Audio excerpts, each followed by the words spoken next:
box up here.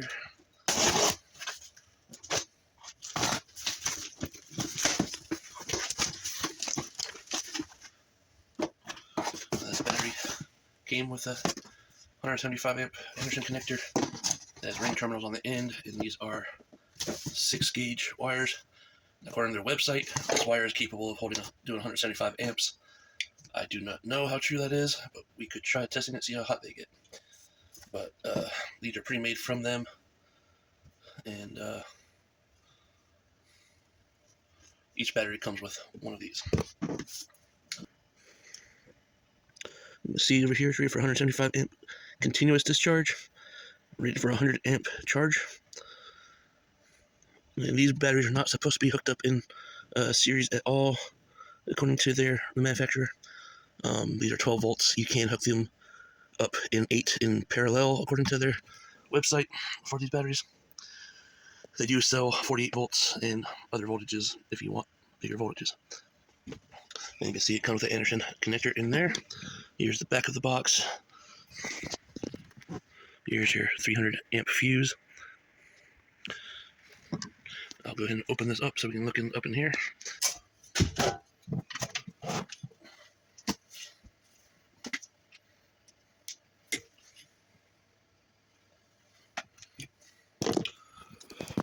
You can see, this is what's like inside here. You got 4 gauge wire in there coming off this 300 amp fuse here. You got your on button, your little voltage display right there. There's the info on the BMS.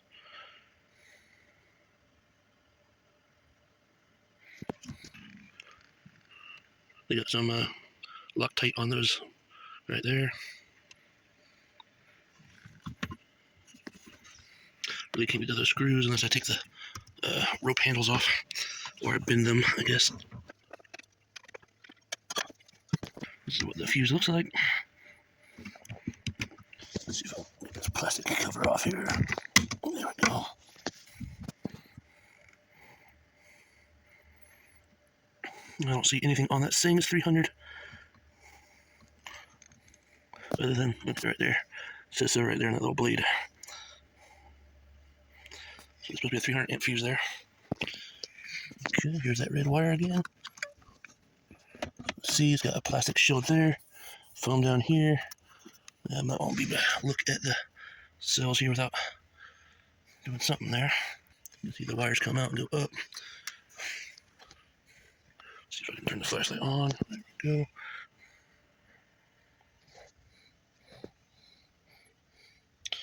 I don't see anything in there, but there's another foam part taking the top from this bottom. There's some screws holding all that together.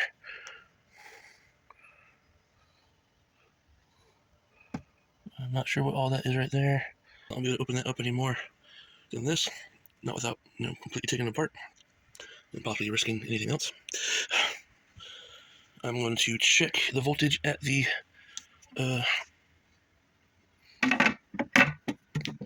Anderson connector. Let's see if there's any voltage there without this being turned on first.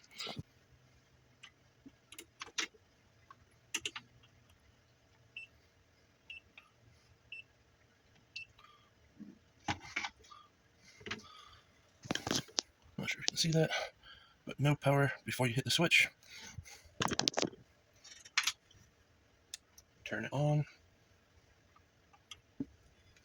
It's now reading 13.11. Let's see what the display is saying. And the display says 13.1. Press the button and it turns it off. And the first thing I'm going to do is set this up to charge it today and see if we can get to full charge today.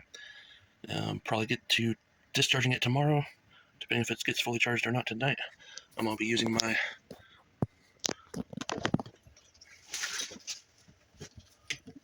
PowerWorks 300 watt MPPT charger on it. I'm going to take it outside and put it into the solar panels, and then I will be plugging it into the battery to get it charged to 100%.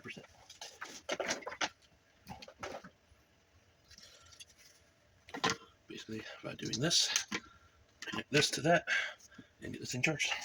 Okay, just plug this in. As you can see, I'm getting 31 volts in from the solar right now. It's not giving me amperage or anything. This one turned itself on.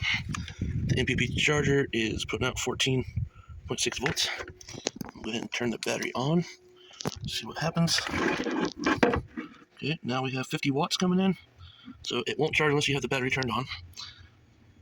You can see I'm getting 26 volts now at almost 2 amps for 50 watts. That's coming in from solar and going into the battery is 4 amps at 13.23 volts. I'll leave this fan blowing on that so it doesn't get too hot. It is going to be about 95 to 100 degrees out today, so these things will get hot if you're in a hot area. If you're in an air-conditioned room, these will not. They'll get a little bit warm. But I'm going to leave this to charge until the thing stops charging it. It may be today, maybe tomorrow, but it is 11:20 right now, and I'm just starting to get some power from the solar. Around 12 to 1 is when it gets full sun, and then it tends to have full sun until around 6 o'clock, mostly because of trees. Alright, so I'll come back later this afternoon and see where we are. It's about 6:30, the sun is pretty much gone. Let's see, we are not getting any more wattage. Let's see how many watt hours I got today. Got 65 amp hours, 943 watt hours put into the battery. Let's see what this goes to. About 13.8 volts, I think. As you can see, we're not getting anything from solar right now. We brought in 971 watts. We got 950 something watts. Alright, so I'm going to turn off the battery and disconnect the solar. Alright, it is about 7:30 the next morning. I'm starting to get some sun on the solar panels. Alright.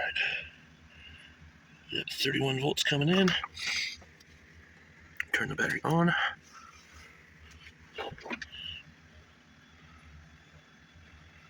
Alright, see it's dropped down to 26 volts. I'm getting 30 watts in right now. I have to add up the total watt hours and everything until this thing stops charging.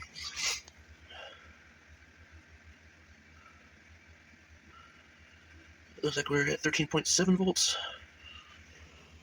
It's charging at 13.9, I guess. Okay, it looks like it stopped charging. It's 4 o'clock in the afternoon. As you can see, we got another 9 watt hours in it. But I'm not getting any more power, even though I have voltage coming from the solar panels.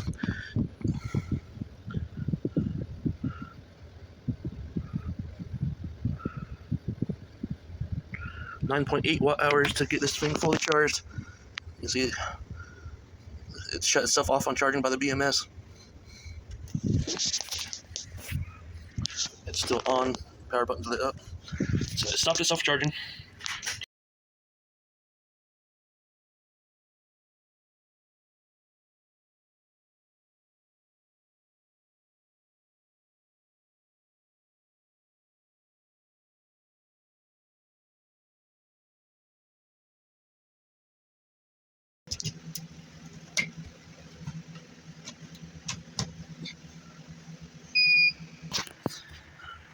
Got BMS flashing there. I have it wired into one of those.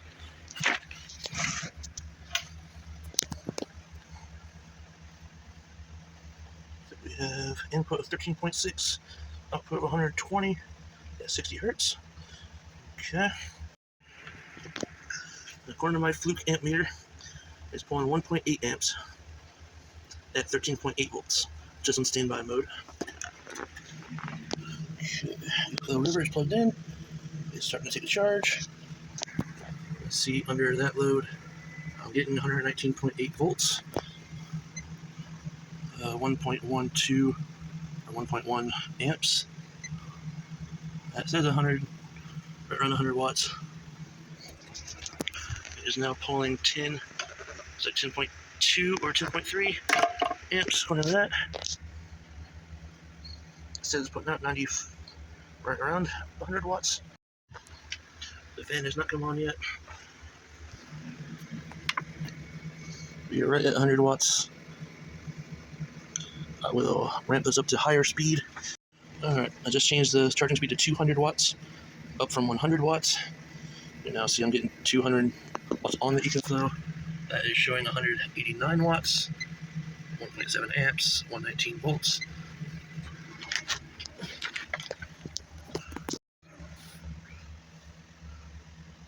We're at 190 watts output.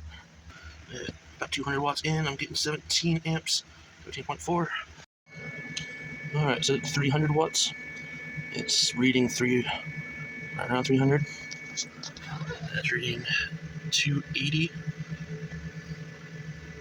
Jumping all over the place, but right around 283, I guess would be the average. That's at 25 amps now, even.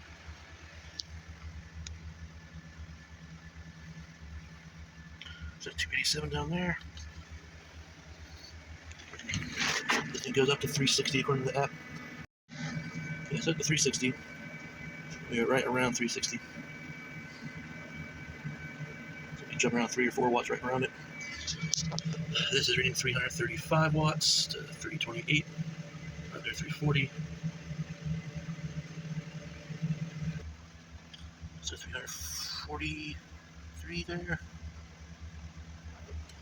And we're now right around 30 amps, 29, say 29.5 amps. Alright, this is at 100%. Just stopped charging. We use about 110 watts. So much 110, 120 watts to charge it. I believe it was at 71%. So I will unplug this and I will get my induction cooker and heat up a pan of water until the battery dies. It's going to be probably close to a 1C discharge at that point, but we'll find out. Alright, now this is set for the highest wattage it can be set to. I've not turned it on yet. I got a pot full of water. It's still reading the same wattage it did before. I am going to go ahead and set this to high, 425 degrees, hit start, and I'm just going to let this run until the battery or the inverter shuts off. That will give us a very close number to what it actually uses. Right now, you see it's pulling 10 amps at 115 volts using 1,170 watts. To run this, I'm going to turn this back on. We're at 104 amps, 104.3, the highest I saw there. And this says we're putting out 1230, around 1230 watts. You see the battery display shows it's probably down to 70% or so. So we will let this run until this shuts off. The wire isn't even warm to the touch yet. Of course, it is a 2-aught cable, so it's rated for 175 amps, if not higher. So we will see how this goes, how long this takes. To show, right now 115 volts, we're at 10 amps, 160 watts, 59.7 hertz. We're up to 350 watts used so far. Alright, it's up to 1.13 or 1130 watt hours used.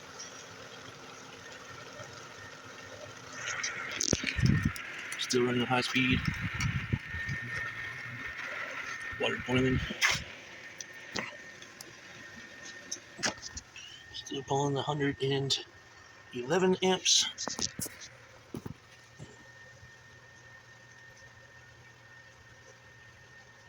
11.3 volts according to this. I'm not sure when it shuts off. It might be 11.2, might be 10.5 or 8 or something. I'm guessing this one will be around 11. Just beats on my other inverter. It normally shuts off when my batteries reach around 11 volts. And according to the battery, so I'm at 11.9 volts.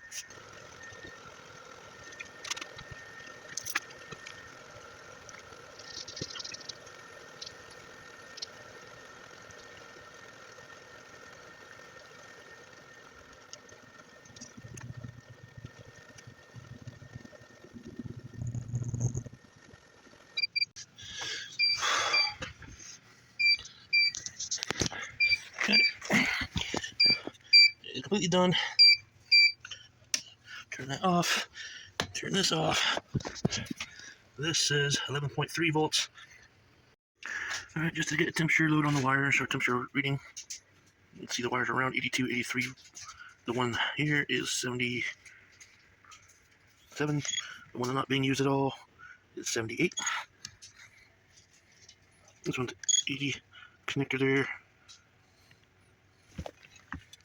Right around 80. That one's around 84. Battery area is 81. 83 on that red wire. The BMS is around 75, 76 degrees. 83 on that black wire. So at 100 something amps, this thing has no problem with the heat load. And this thing, I have to watch the video to find out what it shut off at. But I know it's a little over 1200 watt hours. That battery is supposed to be rated for 1.5 kilowatts, so that's 1500 watt hours. Obviously the inverter shut off, so you can't get all the power out of the battery because of voltage.